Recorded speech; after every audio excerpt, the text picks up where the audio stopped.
Mes chers amis, nous revenons à notre psaume 104, le psaume de la Néoménie, et nous étudions aujourd'hui le verset 9. Il est de nouveau question de la création de la mer, mais cette fois, il est question de la mer et de ses frontières. En effet, le verset nous dit « Gevul samta bal ya'avorun ». Le psalmiste s'adresse à Dieu et lui dit « Gevul samta », une frontière tu plaças, Bal ya'avorun, pour que les eaux ne la traversent pas. Bal yeshuvun lechassot haaretz, afin que les eaux, maïm, ne reviennent pas recouvrir la terre.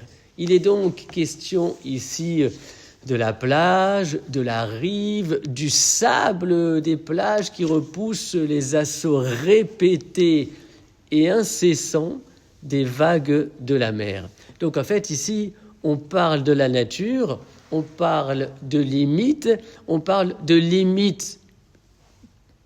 qui font partie de la nature elle-même, de ces limites si nécessaires, parce que sinon c'est l'inondation.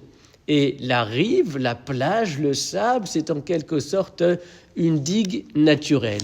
Alors on découvre quelque chose de très intéressant, c'est que l'on découvre que ce que l'on appelle le droit naturel, par opposition au droit positif, le droit naturel porte en lui-même cette idée de limite à ne pas franchir. Mettre des limites correspond parfois à la structure même du fonctionnement de la nature. Ce n'est pas aller contre la nature, mais cela fait partie intégrante de la nature.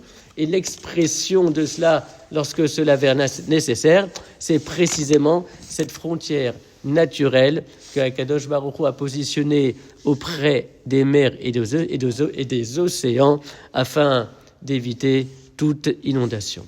Le Rak Besorot Tovot, une excellente journée et que des brachot.